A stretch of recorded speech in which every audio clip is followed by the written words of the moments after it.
Good morning दोस्तों। आज जो मैं वीडियो बनाने जा रहा हूँ ये एक छोटा सा कंपैरिजन मैंने किया है अपनी कैंपर वैन और वॉक्सवैगन की T3 के बीच में। एक्चुअली दोनों वैन हैं, काफी टाइम से वीडियो मेरे पास पड़ा हुआ था। मेरे पास कंटेंट पड़ा हुआ था, बना नहीं पा रहा था, तो आज मैं आपको दिखाने जा रहा हूँ छोटा सा कंपैरिजन।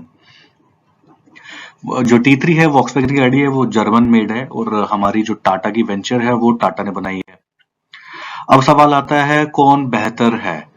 तो ऑफ कोर्स वॉक्सवैगन बड़ी जानी मानी कंपनी है, टाटा भी अपनी कम नहीं है, लेकिन कुछ कुछ फीचर दोनों में हैं जो बहुत ही अलग हैं। अब बात करते हैं why this camper van is so special. जैसे कि मेरी कैंपर वैन जो है टाटा वेंचर है, वो स्पेशल क्यों है।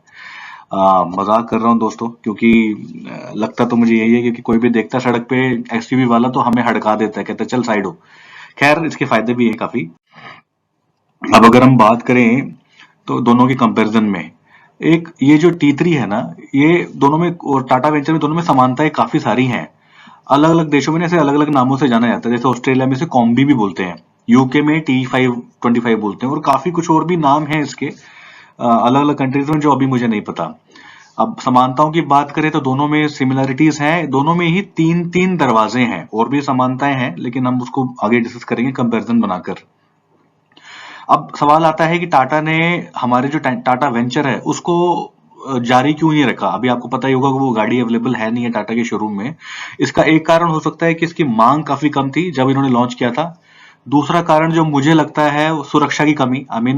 बहुत अच्छी रगड़ गाड़ी नहीं है, आपको सामने फ्रंट में बैठना पड़ता है, और मेटल जो इतना हैवी नहीं है जैसा कि टाटा जाना जाता है अच्छी हैवी गाड़ियां बनाने के लिए। और तीसरा कारण ये हो सकता है कि भारत में ना कैंपिंग की जो पर्याप्त जो है इंफ्रास्ट्रक्चर नहीं है। कल्चर नहीं है लोगों के बीच में। अभी हालांकि खैर आने लगा है, काफी लोग करने लगे हैं इसको, बट मुझे लगता है कि ये भी एक कारण था कि लोग इस टाइप की गाड़ियों को प्रेफर नहीं कर रहे थे। इसको यूज करते थे स्कूल वैन्स के लिए या फिर ट्रैवल के लिए, जो टैक्सी वैक्सी बोलते हैं उस तरीके से। तो एक सवाल ये भी आ सकता है कि क्या ये टाटा ने इसका T3 का कॉपी किया। आप ये मुझे जरूर बताना, क्योंकि बहुत सारी सिमिलरिटीज हैं। ये तो बहुत पुरानी गाड़ी है T3। वॉक्सवैगन और यूरोप में तो बहुत पॉपुलर है इस टाइप की वैन, इंडिया में नहीं थी। तो टाटा ने बनाई तो ये होम यूज के लिए थी, कमर्शियल यूज के लिए नहीं थी। और उस तरीके से उसका ऐड भी किया था कि एक फैमिली पूरी अपनी भर के कैंपिंग के लिए ट्रिप पे जा रही है, बट समाउ वो सक्सेसफुल नहीं रही। अब बात करते हैं हम किन कंपनियों के पास भारत में कैंपर वैन लाने की क्षमता है। उसमें वॉक्सवैगन को तो हम जानते ही हैं, लेकिन अभी तक ऐसा कुछ इन्होंने वैन जो यूरोप में चलती है इनकी अब तक इंडिया में नहीं आई है, बट इनके पास में प्रोडक्ट है। हुंडई के पास में फर्स्ट मूवर एडवांटेज है, क्योंकि हुंडई ऑलरेडी बहुत स्ट्रांग है और जैसे किया कार्निवल जैसी गाड़ियों को भी लेकर ये आ चुका है। टाटा के पास पहले से असेंबली लाइन है, तो टाटा तो ऑफ कोर्स बहुत सारी अच्छी अच्छी गाड़ियां बना ही सकता है। टाटा को जरूरत है थोड़ा सा उसको स्ट्रांग बनाने का, क्योंकि अभी वाली जो टाटा वेंचर मेरे पास जो है वो बहुत ही जो है हल्की फुल्की सी गाड़ी है। हालांकि इसका 1.4 लीटर इंजन है जो उसको थोड़ा सा पावरफुल बना देता है। टाटा के साथ में ये एडवांटेज ये भी रहेगी कि नॉट जस्ट इंडिया के लिए, टाटा बाहर के लिए भी इस गाड़ी को एक्सपोर्ट कर सकता है, जो कि उसके लिए गेम चेंजिंग सेल्स में प्लान बन सकता है। मैं आपको दिखाना चाहता हूँ, देखो कितनी अच्छी तरीके से ये मैंने इंटरनेट से फोटो निकाली है वॉक्सवैगन की। किसी जनाब ने किसी अच्छे तरीके से इसको मॉडिफाई किया हुआ है। ये कोई कंपनी है, कैनेडियन बेस्ड कंपनी है जो मॉडिफाई करती है गाड़ियों को, तो उसकी वेबसाइट से मैंने इसको उठाया। अब दोस्तों हम बात कर लेते हैं थोड़ा सा कंपैरिजन की। आपको यहाँ पर समझ में आ जाएगा कौन सी गाड़ी बेटर है कौन सी नहीं है। तो जो T3 है, देखिए उसकी लेंथ जो है वो 4569 है। अगर हम वेंचर की बात करें, इसकी लेंथ है 3950। तो इसका मतलब ये कि T3 थोड़ी सी लंबी थी। विड्थ की बात करें तो T3 जो है 1.8 मीटर, यानी कि 1.1844 जो है उसकी चौड़ाई थी, और यहाँ पर टाटा वेंचर की 1565, जो कि काफी कम है। तो T3 के अंदर कैंपिंग करने का अलग ही मजा आता होगा। हालांकि T3 की देखो हाइट भी 1928 है, और इसका जो है 1878 है। इंजन वाइज अगर हम बात करें तो देखिए 1600 सीसी का इंजन है, जो कि इसको गाड़ी को मोर पावरफुल बनाता है। हालांकि हैवी भी है, मेटल भी इसमें ज्यादा है, लेकिन ये टाटा वेंचर भी कम नहीं है। इसका भी 1405 जो है सीसी का इंजन है, विच इज गुड इनफ। हम लोगों ने बहुत सारी कैंपिंग करी है, अच्छे अच्छे पहाड़ों पे इस गाड़ी को चढ़ाया है, तो हम लोगों को कभी कोई तकलीफ का सामना नहीं करना पड़ा। डीजल इंजन कैपेसिटी की पावर की बात करें तो 70 bhp के आसपास का जो है हॉर्स पावर का इंजन है T3 का, और टाटा का है 76 bhp का, जो कि एक बहुत ही बड़ी बात है। इसका वेट की वजह से ये 70 bhp होगा T3 का। ब्रांड वैल्यू की अगर बात करें तो वॉक्सवैगन है, टाटा है, अभी टाटा चलने लगा है, वॉक्सवैगन हमेशा से चलता है। वेरिएंट की बात करें तो T3 गैस में भी है अवेलेबल और डीजल में भी है, हालांकि इंडिया में तो है ही नहीं है, तो ये सही कंपैरिजन नहीं होगा, बट फिर भी बनाया है इसको। और जो टाटा वेंचर है वो डीजल है। माइलेज के बारे में कुछ ज्यादा डेटा नहीं है, 9-10 की एवरेज बताते हैं T3 का, लेकिन 15 तो मैंने भी रिकॉर्ड किया, 15 से 18 मैंने केदारनाथ वाले ट्रिप पे 18 का एवरेज टैंक टू टैंक मैंने निकाला था टाटा वेंचर का। पहाड़ भी थे उसमें, कितना लंबा सफर था, 18 की एवरेज मैंने पूरा निकाला था। ग्राउंड क्लियरेंस का डेटा मुझे नहीं मिला T3 का, लेकिन टाटा वेंचर का 160 mm का ग्राउंड क्लियरेंस है, जो कि अच्छा है, पहाड़ों पे बहुत अच्छे से चलती है गाड़ी। सीटिंग कैपेसिटी क्लियर नहीं है T3 के अंदर। टाटा में 7 से 8 लोग बड़े आराम से बैठ के जा सकते हैं, बड़े आराम से खुले खुले। बॉडी टाइप T3 का स्ट्रॉन्ग है, टाटा का थोड़ा सा नॉर्मल है। अगर हम आगे डायमेंशंस वगैरह की तो बात ऑलरेडी कर चुके हैं, माइलेज की बात कर चुके हैं, तो इस केस में आप देख सकते हैं जो क्लियर विनर है तो वो एक गाड़ी का जो खोखा जिसको बोलते हैं, बॉक्स बोलते हैं, चेसी बोलते हैं, उसमें T3 ही आगे है, तो उसको हम लोग यहाँ पर विनर घोषित करेंगे, बेटर कार घोषित करेंगे। तो ये हम बहुत कुछ सीख सकते हैं T3 से, अगर इंडियन कंपनीज बनाना चाहें इंडिया में कैंपर वैन्स को। तो दोस्तों बात करते हैं हम कैंपर वैन के ना बेनिफिट्स की। आपको क्या क्या बेनिफिट मिलते हैं अगर आपके पास में कैंपर वैन है।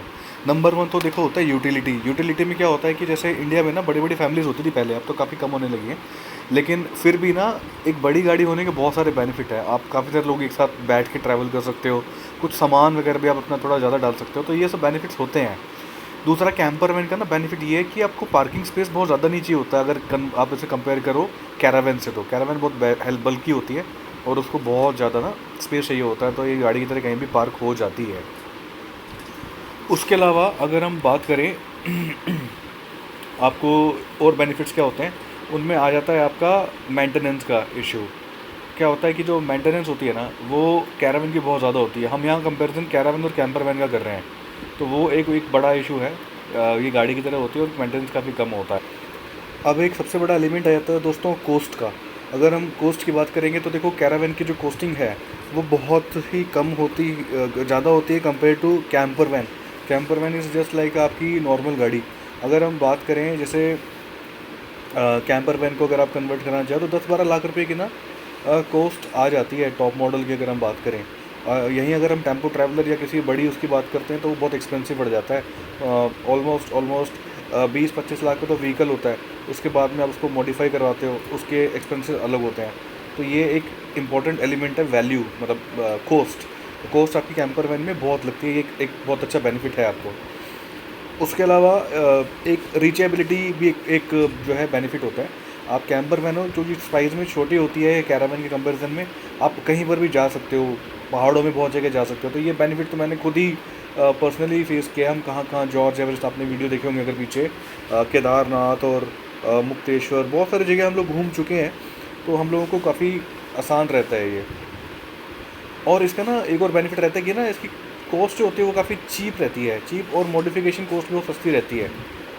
और बाकी तो यही है कि स्पेस थोड़ा सा कम होता है, लेकिन फिर भी आप 2-3 लोग जो हैं वो बड़े आराम से आप उसमें रह सकते हो और अपना जो है पैसा सेव कर सकते हो होटल वगैरह का, क्योंकि that is also a good benefit ना। तो दोस्तों बात आ जाती है कि मैं क्या क्या चैलेंजेस फेस कर रहा हूँ।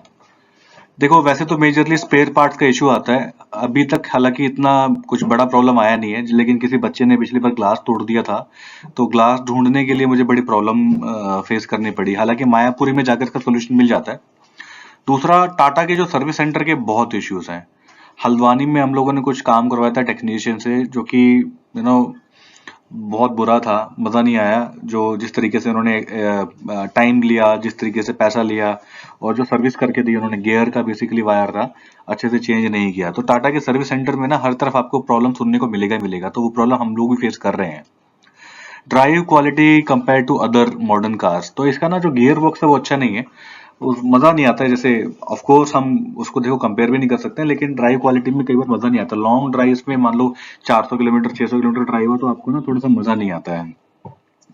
कैंपर में रखने में ना एक और प्रॉब्लम भी है, आरटीओ के जो रूल्स है ना हमारे, वो बिल्कुल भी क्लियर नहीं है, ना किसी वेबसाइट पे दिए हुए हैं, ना किसी पोर्टल पे दिए हुए हैं।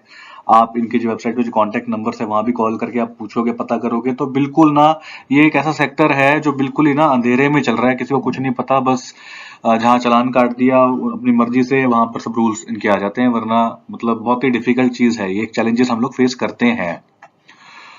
और एक चैलेंजेस और हम लोगों ने फेस करते हैं, कैंपिंग ग्राउंड्स ना होना। अब कहीं पर भी जाकर कहीं पर भी गाड़ी खड़ी करके तो ऐसे आपको आप कैंपिंग नहीं कर सकते हो। हालांकि Uttarakhand is very friendly district, लेकिन फिर भी क्या होता है कि ना अच्छा नहीं लगता है।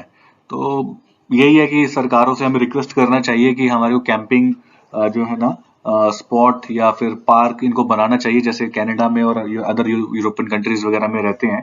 तो ताकि क्या हो सकता है कि अ, हम लोगों को भी अच्छी अच्छी कैंपिंग करने के मौके मिले, टॉयलेट हो वहां पर, बैटरी वैटरी चार्ज करने के लिए हो।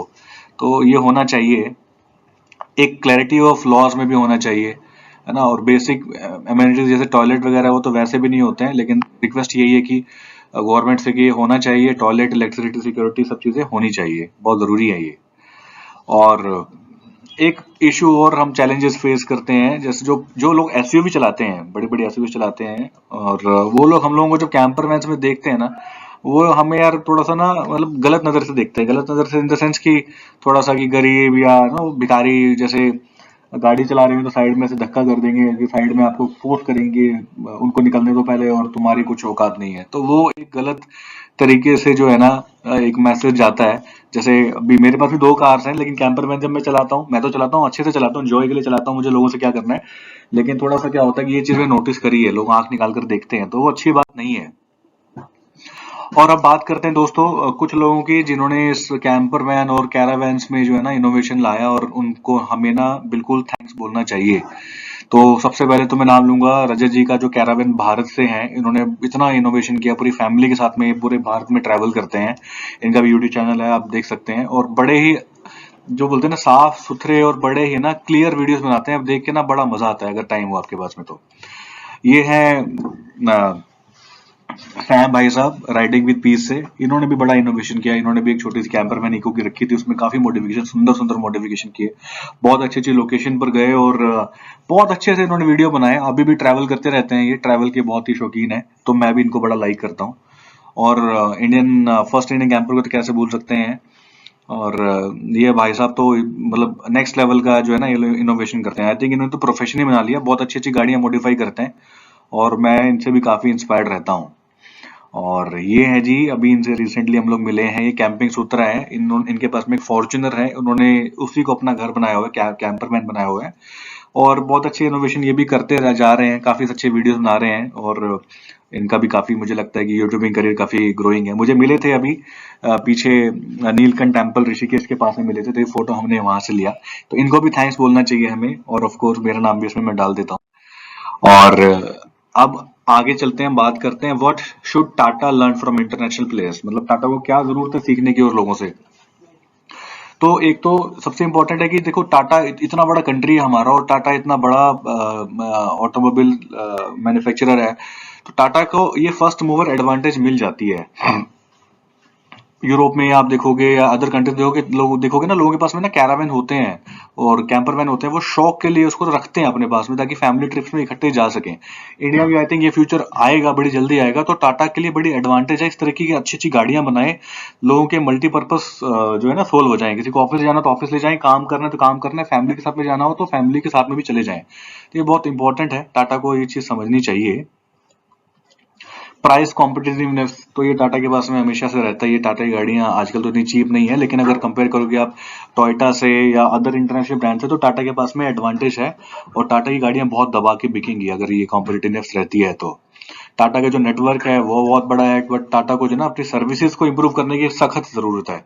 बहुत बुरी सर्विसेज है टाटा वालों, अगर आप सुन रहे हो तो प्लीज कोशिश करिए इम्प्रूव करने का। अभी रिसेंटली टाटा ने ना फोर्ड का जो प्लांट है वो एक्वायर किया है, बहुत ही अच्छी डील थी, टाटा को बहुत बेनिफिट हुआ है उससे। तो टाटा के पास तो प्रोडक्शन कैपेसिटी का तो कोई कमी है ही नहीं है, दबा के वो लोग प्रोड्यूस कर सकते हैं अच्छी अच्छी गाड़ियां। तो पता नहीं कब जो है ना होगा ये सब चीजें। होपफुली जल्दी होना चाहिए। आप सभी के अगर कुछ इनपुट्स हैं तो आप मुझे शेयर जरूर करिएगा कमेंट करके इस वीडियो में। मैं टाटा को ना एक कंसोलिडेटेड मेल लिखने की कोशिश करूंगा। और अपने देश की कंपनी है दोस्तों, काफी डोनेशन करते हैं, काफी एनजीओ चलाते हैं टाटा। रतन टाटा सर बहुत ही रिस्पेक्टेड है पूरे कंट्री के लिए, तो अच्छी बात है अगर वो ग्रो करेंगे तो। और ये जस्ट मैंने एक न्यूज का एक जस्ट फुटप्रिंट डाला है, स्क्रीनशॉट डाला है दिखाने के लिए कि लोगों का जो अभी इंटरेस्ट है एसयूवीज के लिए कितना बढ़ गया है। और ऑफ कोर्स ये नेक्स्ट टाइम एसयूवीज के बाद में ना ऐसी ऐसी गाड़ियां आएंगी कि लोग एमपीवी या वैन या एसयूवी सभी को ना एक ही तरीके से रखना पसंद करेंगे। मिडिल इनकम ग्रुप से लेकर जो अपर मिडिल क्लास वाले लोग हैं, ट्रैवल के लिए कंफर्ट देखना सभी को पसंद है दोस्तों। ये देखो टाटा का नया प्लांट है जो उन्होंने एक्वायर किया है फोर्ड से। ये एक इमेज है दोस्तों प्रोस्पेक्टिव कैरावेन्स की। हायस है, ये हायस है टाटा उसका टोयोटा का। और एक हमारे यूट्यूबर भाई हैं, नाम ध्यान नहीं आ रहा उनका, सरदार जी हैं, और आप कमेंट में बताना उनका नाम ध्यान आ रहा है तो उन्होंने भी रखी हुई है। बहुत अच्छे से मॉडिफिकेशन कराया था, लेकिन वो काफी बाइक वाइक राइड करते हैं, बहुत अच्छी लगी थी। ये मैं सोच रहा हूँ लेने के लिए, अगर ये इंडिया में आती है 2024-25 में। ये जो है हुंडई की स्टारिया करके गाड़ी है, मेरे को तो बड़ी अच्छी लग रही है। और अगर ये 20-25 लाख की रेंज में होगा तो हम भी कोशिश करेंगे अपना लक आजमाने का। अच्छी गाड़ी लग रही है। ये मल्टीपर्पज रहेगी, ऑफिस भी ले जा सकते हो आप अपना, और कैंपिंग भी कर सकते हो आप फैमिली के साथ में। तो अभी के लिए इतना ही दोस्तों। आप सभी को प्रणाम, नमस्ते, और फिर मिलेंगे किसी नई वीडियो में। और आप सब्सक्राइब करना मत भूलिएगा और लाइक जरूर करिएगा। Thank you very much for watching this video. Thank you दोस्तों, गुड बाय, टेक केयर।